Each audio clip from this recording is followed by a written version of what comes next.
When I was younger, about 10 years ago, I got into bird watching. I was about 12, so it wasn't really official by any means. I was just some kid that liked to sneak up on birds, take pictures, and look them up in books. I decided to start this hobby by making a list, with pictures I had printed from the library, of native birds in my region.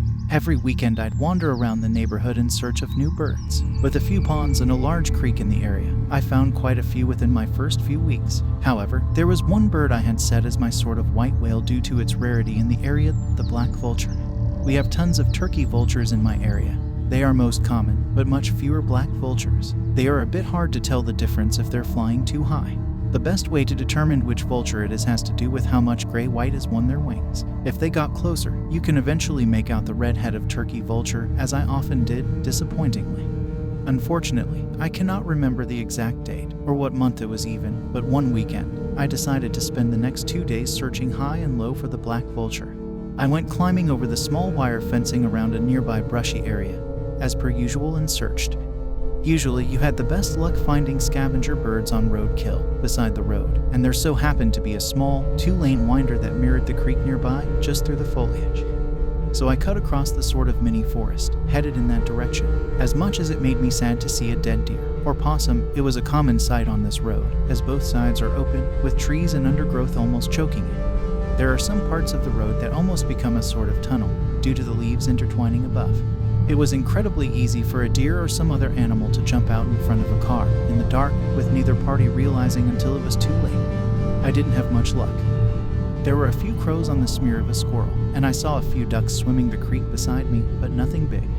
It started getting late, but the sun was still up. And despite the dangers of walking down a forest road in the dark, I was determined to stay out as long as possible. I decided to reach a small park area at the end of the road, and then I'd make my way back. I went under a small tunnel of leaves, and came out the other side, and was delighted to see the familiar shape of a large bird in the sky, circling. It was just the right shape and size to be a vulture, but I had no hope of checking for the grayness of its feathers, as the sunlight was limited. Instead, I was stuck following it as it slowly began to sink lower. After about 10 or so minutes, it landed, and I carefully snuck forward, cautiously avoiding anything that could alert the bird of my presence. I sunk low to the ground, realizing that the bird had landed in a small clearing at the far end of a park. It was just a small, open field, slightly tilted down a hill, with the parking lot on the top.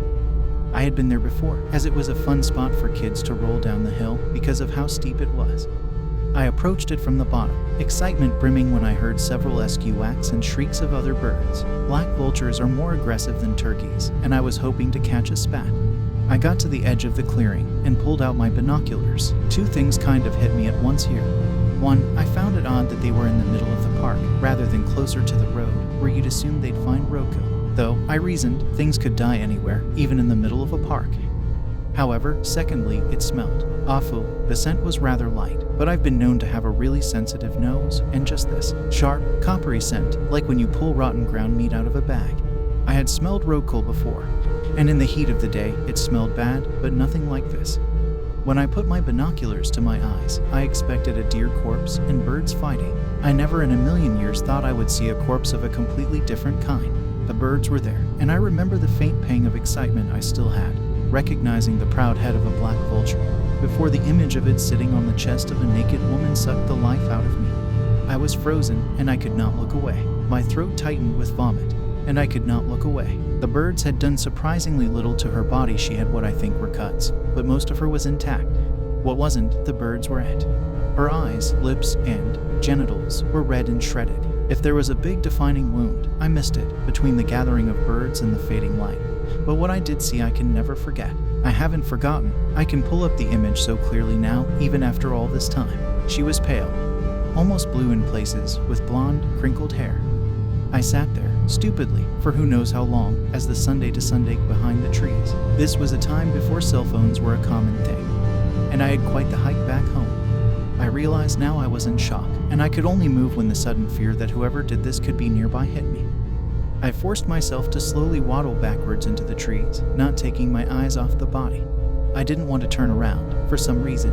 I was so scared someone would be behind me. I thought if I just backed up forever, maybe nothing would happen. It was dusk, and suddenly there was light.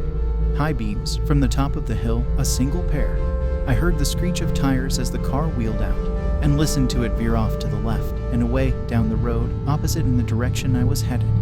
That was the last straw, and I ran the entire way back the second I could no longer hear it. I crashed through at least a mile of brush, and while I was smart enough to have hit boots and thick jeans on, my arms were bare and bleeding by the time I stopped. I paused midway through the brush by my house, realizing that, embarrassingly, I had pissed myself in fear at some point, before nearly crawling my way through people's yards to get home, avoiding all passing cars. The horror didn't completely end there, as I was home alone until past midnight, as my mom worked late at a diner nearby. It's stupid, and I regret it to this day. But no, I did not call the police instantly, nor my mom. I was stupidly afraid that if I did, my mom would get mad at me. I would never be allowed to go outside again. Or worse, that they wouldn't believe me for some reason. I locked all the doors, double-checked, took a quick shower, and locked myself in my room. I had fallen asleep, somehow, by the time my mom came home. I confronted her in the morning, at least, but by that time, when we made the call together, the body had already been found. They took my statement. We never got any calls back. I stopped bird watching. I tried my best to find an article or news somewhere about this, but I failed in finding anything. It probably doesn't help that I can't remember the exact date. There are very few things I remember so well, this being a big one. I have never shared this story with anyone outside my own family, but I thought it might fit here, and I apologize if not. It was sort of therapeutic, I think, writing this out after so long. I'm going to keep trying to find something to verify this, and I'll update a SAP if I can.